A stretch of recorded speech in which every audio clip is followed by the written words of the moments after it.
My name is Lloyd F. Thompson, L-L-O-Y-D, middle initial F as in Frank, Thompson, T-H-O-M-P-S-O-N. Good. You did, test. What is your birthday?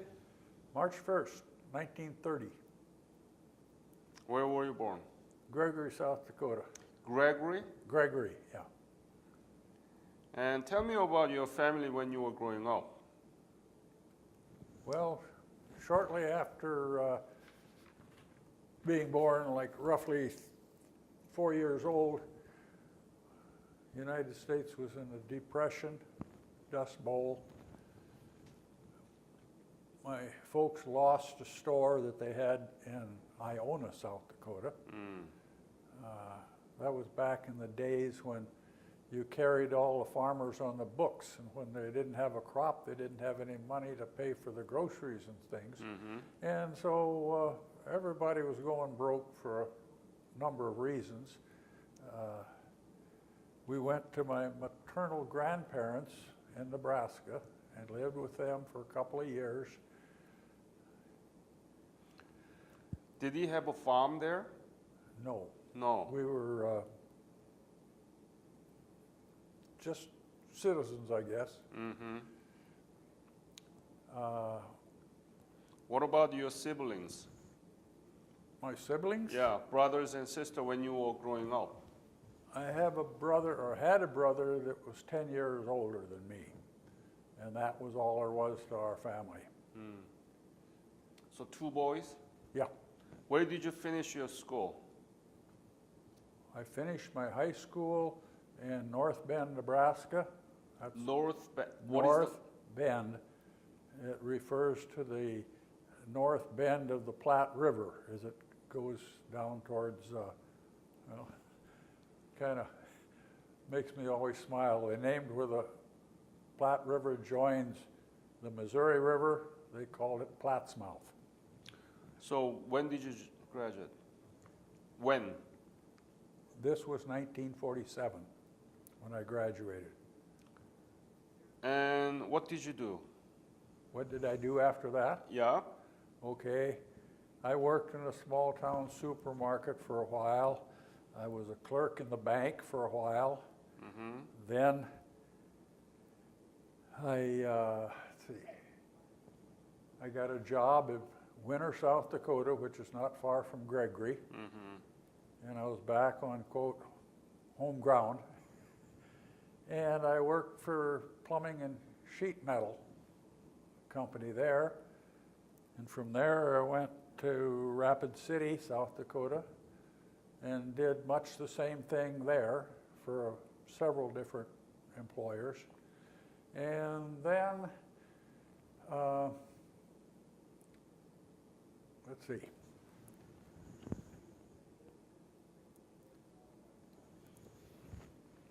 Okay, I worked in Rapid City and joined the Air Force from Rapid City. When was it? Rapid City, South Dakota. When was it? When? This was, I was there from 1950. You joined? 48 to 50, approximately. You joined the Air Force in 1948? No, in 1951. 51. But I was in Rapid City for a couple of years. And if we can backtrack to Winter, I was with the South Dakota National Guard in Winter, South Dakota. Infantry unit, and I didn't like infantry. But you said that you joined the Air Force. Yeah, but I had to backtrack to Winter because I belonged to the National Guard in Winter, and that would be part of my military career. And then when I got to Rapid City, you joined the Air Force. I enlisted in the Air Force. Where did you get the basic training? San Antonio and Wichita Falls, Texas. What kind of training did you receive?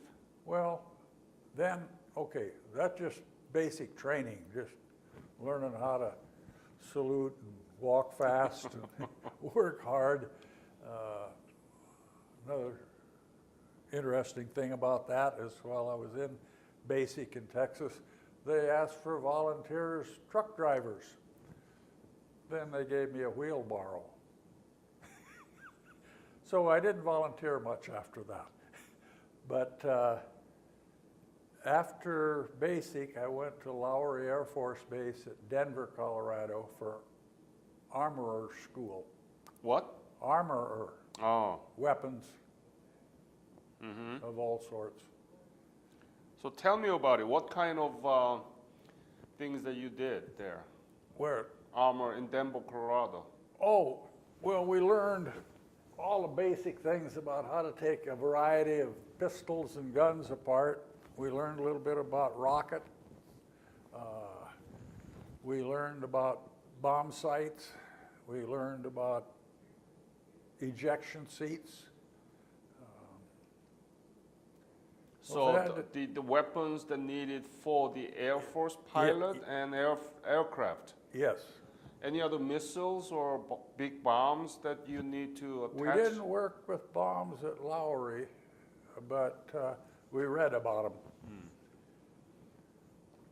And did you know anything about Korea by that time?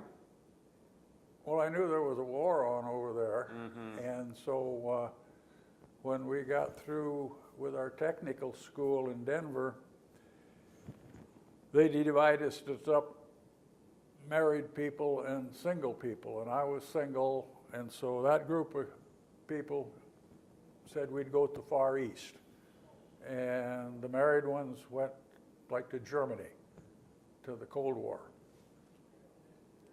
And that was fine. It worked out good. And so from Lowry, we went direct to Kimpo. Well, can't say really direct to Kimpo because you always have to process through Japan. So when did you arrive in Kimpo? Say again? When did you arrive in Kimpo? August of 1951. And tell me about the Kimpo you first saw. How was it? Tell me about the Kimpo airport you first saw. When I first went in there was a big block of cement, I believe, that was white. It said Sewell Air Force Base or something like that. And it was full of pockmarks from bullets. And then we went to 45th Tactical Recon Squadron. 45th Tactical Recon Squadron. That was part of the 67th TAC Recon Group, or wing. And the group I was with was, what do I want to say? Attached to 45th was a group of guys, maybe 40 of us, that were in the night flying business to interdict the supply routes from North Korea down to the front lines, wherever they happened to be. And things were moving around pretty good at that time. And we flew C-47 twin-engine planes that were modified to carry flares. And we went hunting trains and truck convoys in the dark. And when something was found, whether we found it or whether planes from the aircraft carriers off of Wonsan spotted them, we'd join up and we'd drop the flares and the fighters and bombers would go underneath. And part of the bombing group was from 452nd, that was on Kimpo at that time, and they were B-26 twin-engine bombers. And so that's the way we did it. Did you fly together with? Yeah, but in the dark, yeah. The bombers and fighters would hang off to the side. We'd fly overhead, drop the flares.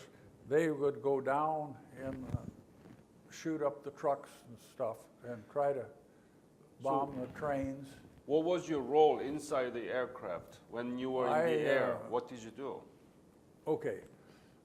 The armament people loaded the airplanes. We brought the flares from the bomb dump and put them in the plane. Then, when it was our turn to fly, we threw them out the back door by hand. Oh. We didn't have bomb racks in a cargo plane. So you were inside of the airplane, up in the air. Probably, I don't know, 10,000 feet. Oh, and we then, weren't quite on oxygen yet. And you throw the flare by hand. Yeah. How heavy was it? Oh, they were probably 10, 15 pounds a piece. They were magnesium and they'd burn. You could set the altitude of the drop. You could set the altitude that they would light, which was usually something like they'd go off 3,000 feet above the ground and put their light. We'd drop strings of 3 or 4 flares. Pilot would determine that with a red light and green light.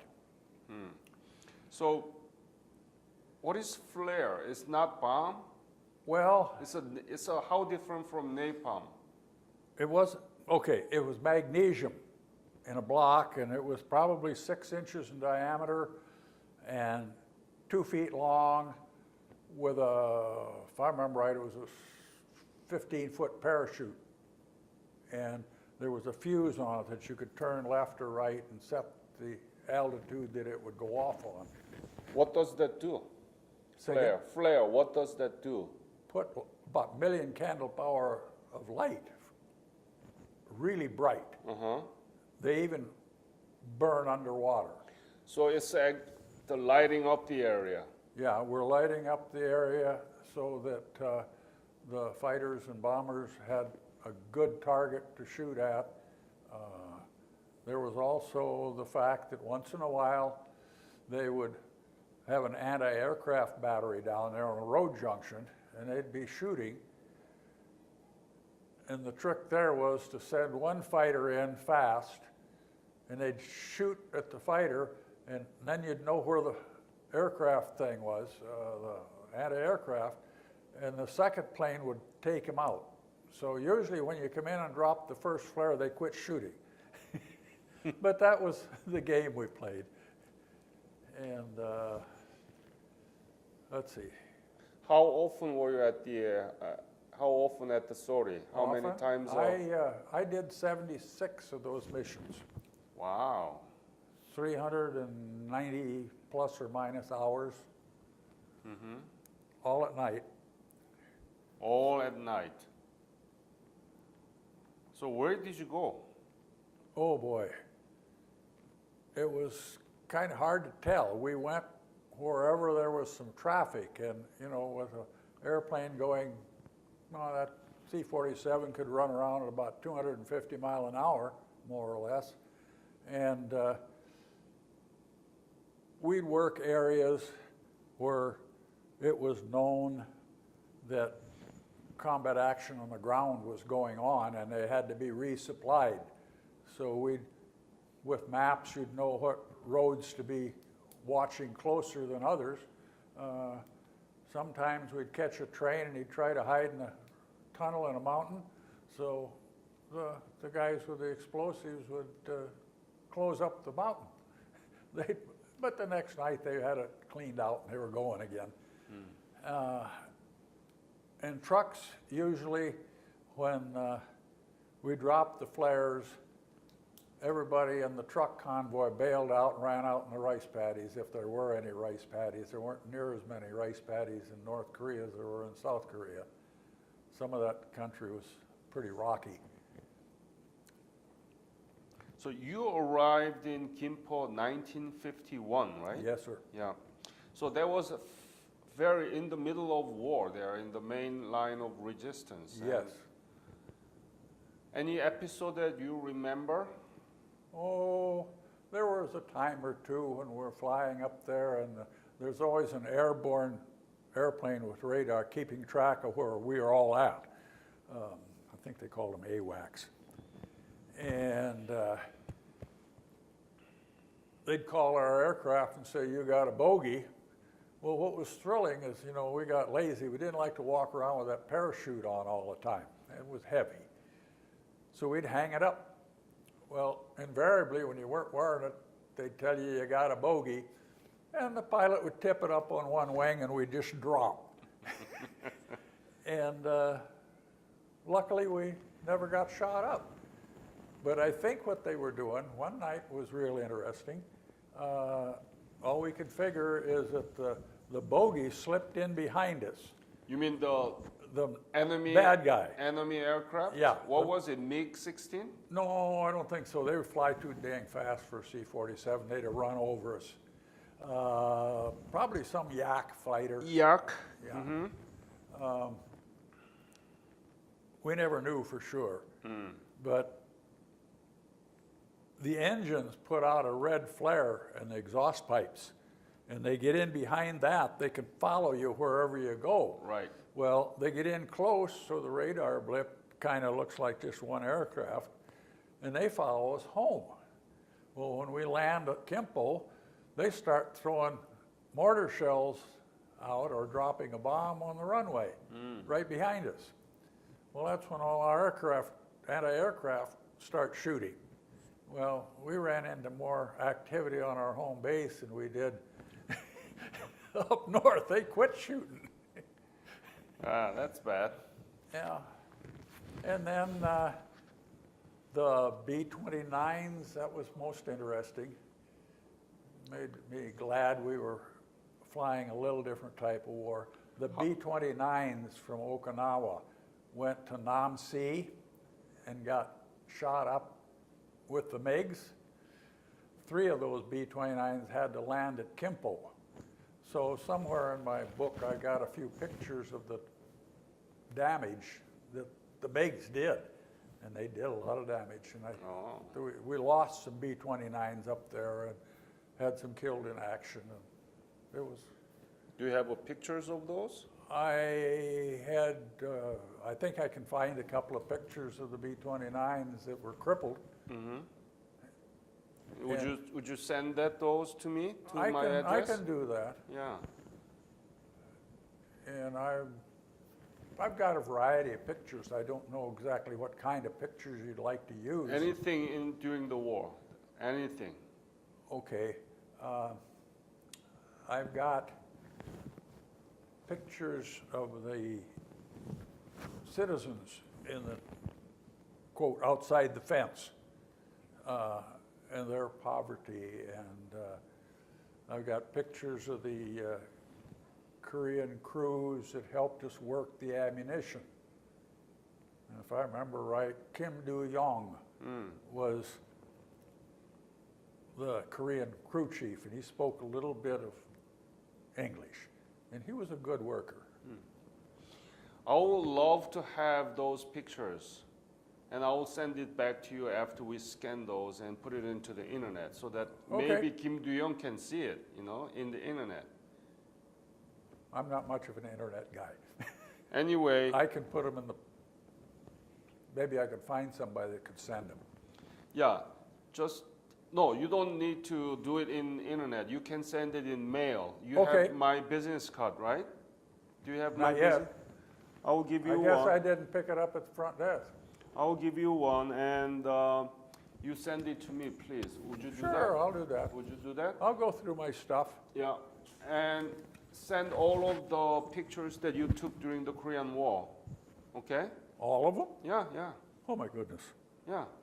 I just started cleaning things up because of my tender age, and I had all kinds of cardboard boxes with pictures in them. But yes, I can send you. There are many? Oh, I suppose I had 10 or 15 pounds, black and white. Could you send it? I'll pay for the shipping and everything. Well, I probably won't have all that because I've been doing this on my own. So this is important to me. This one, the photography is poor. I throw them away. But what I got left, I can send you. Yes, please. Yeah. P.O. box address in the business card, okay? Okay. Yeah. Yeah, I'll just use that for the address. Yes. Okay. I'll be really appreciating if you can do I'll that. do that.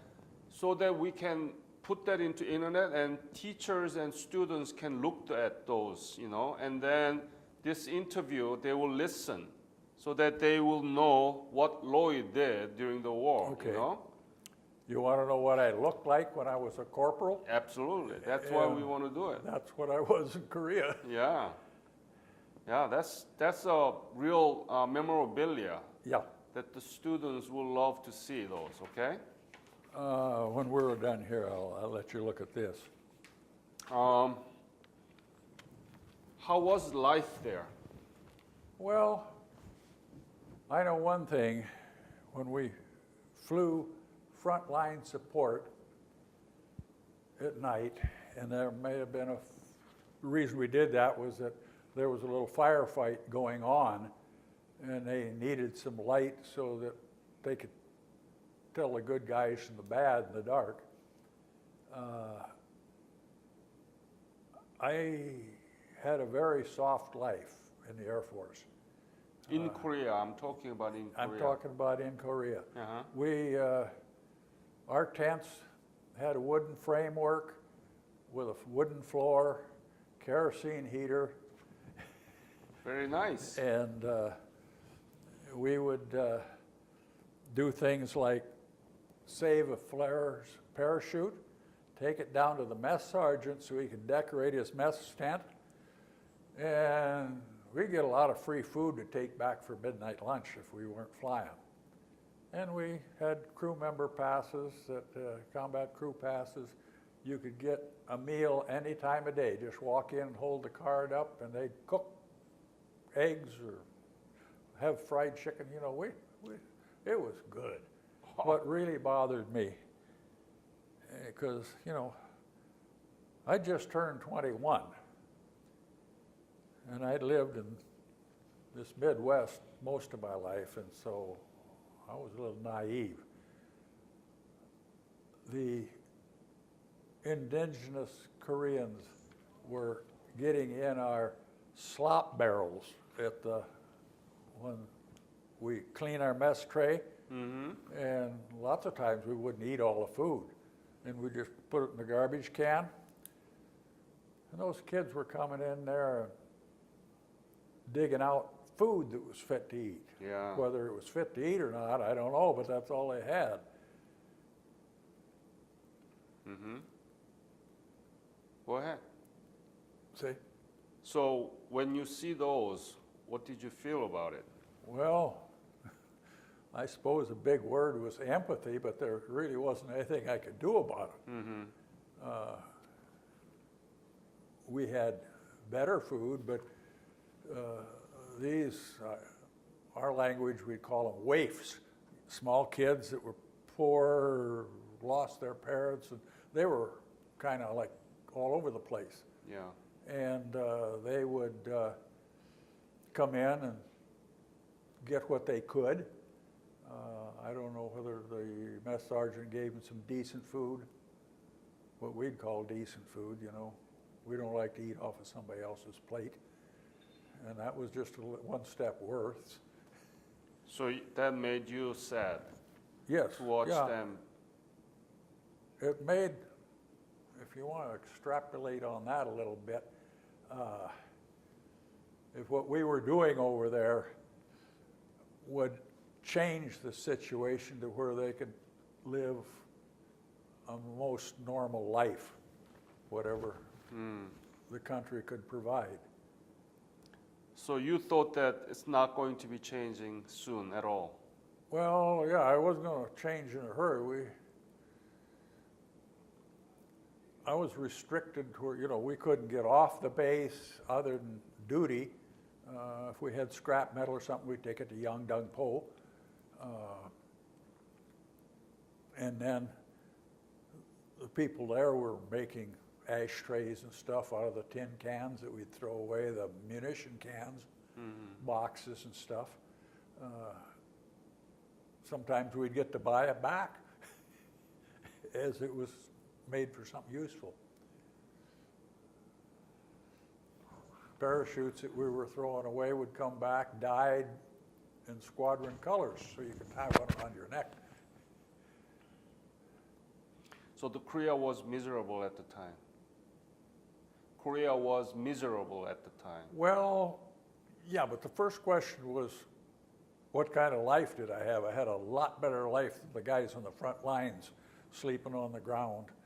And since getting out, I've read a lot of books that have been written here. Some of them were kind of got a little fantasy in them, but the dates and the events were pretty darn accurate. Like our retreat from Chosin Reservoir.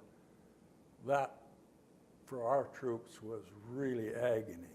Mm-hmm. Yep. And they went down from Chosin down to Ham Hung, Yeah. to the Yalu. That had to be, it may have been going on before I got there, but it was going on while I was there. Right. Yeah. Yeah, you mentioned the air superiority, and that was decisive factor. Yeah. 4th Fighter Interceptor Wing with the F-86s was right across the runway from our parking place. Mm-hmm. And I bumped into a couple of those guys since I've been back, but of course those pilots were older and World War II vets, and they mostly passed away. And What did you study? when I was in college? Yeah. Oh, I went to the School of Mines and Technology in Rapid City for a couple of years as studying civil engineering, and found out that my high school education didn't prepare me to be an engineer. So then, that's a tough school. My 2 sons went there, and they're doing well. The name spooks you a little bit. School of Mines and Technology, that's now is a misnomer. It used to be a mining and geological college. But then I went to other end of the state and studied wildlife management, fisheries, this kind of stuff. And so I spent 28 years with the South Dakota Game Fish and Parks. Huh? And Are you a fisherman? I like to fish. I love fishing. Yes. I'm fishing tomorrow. Good. Yeah. Have you been back to Korea? No. Do you know the Koreans have achieved economy and Well, democracy? yes. Do you know about that? Tell me. Samsung really comes to mind, because when my daughter was looking for scholarships, she found that Samsung was giving a $1,000 scholarship for the offspring of Korean veterans. Yep. And by golly, she got her $1,000. Well, that was helpful, and I thought that was really great. Mm-hmm. So, And do you know about the Korean economy now? well, not a real lot, but they're doing real well as far as hand-cooked tires. Yeah. I've driven on hand-cooked tires. I like them. They're good in mud and snow. What else do you know about? Oh, those are just like so. I can remember them, but other than that, I haven't studied their economy. Were you in Seoul when you were in Korea? I made a few trips to Seoul. Mm-hmm. When they had problems on the Kimpo runways, we would manage to get the plane. We didn't want to drive on a pockmarked runway at night. In the daytime, you could miss the chuck holes. Mm-hmm. We'd take the planes to, our planes anyway, to Seoul, and there was an air base over there.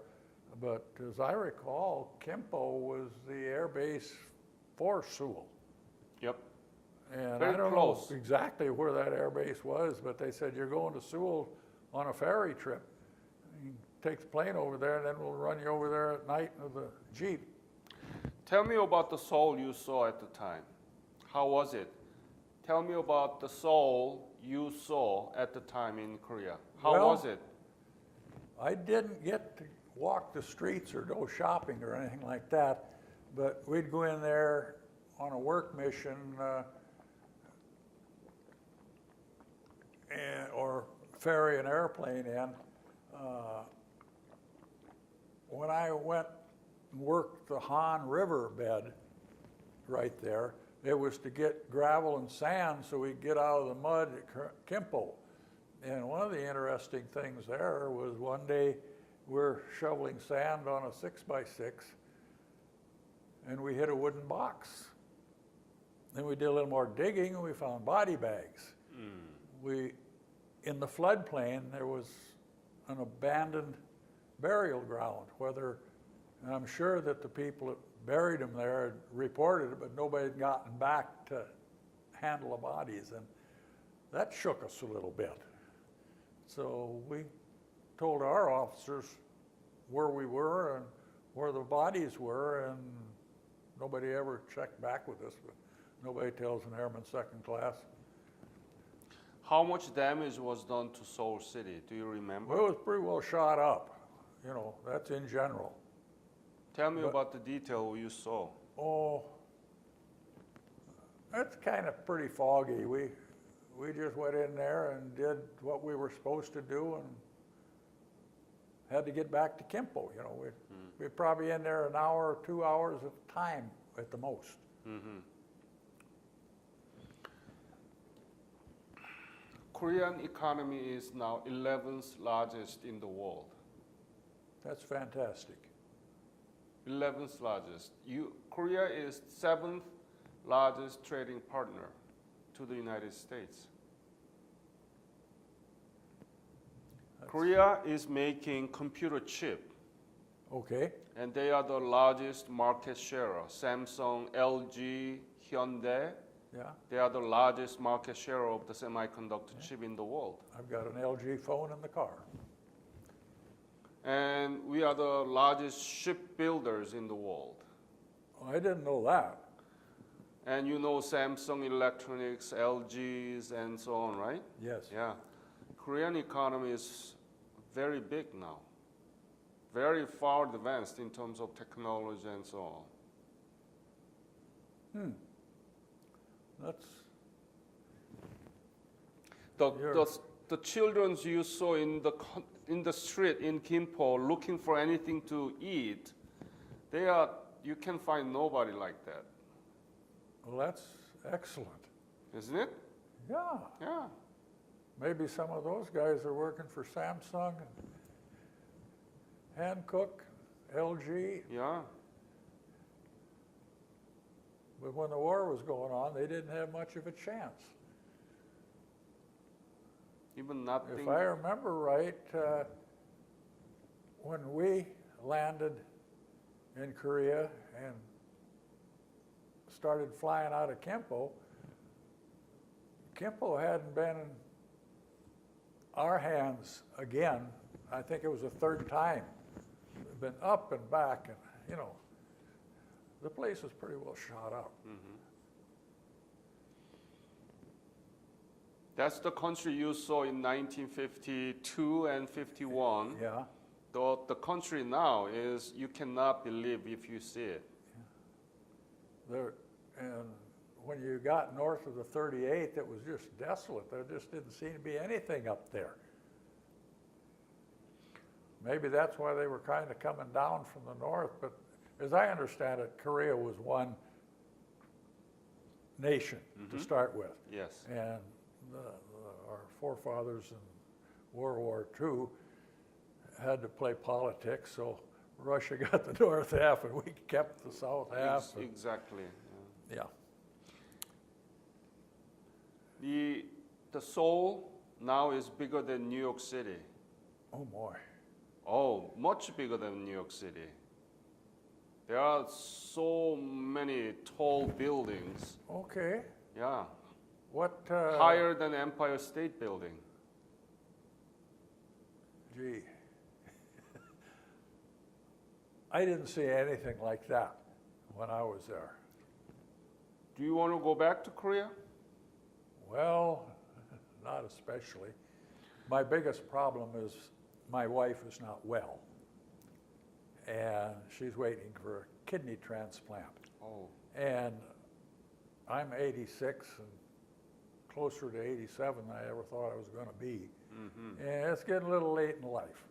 What is Korea to you now, personally? What is the country that you didn't know much? What is Korea to you?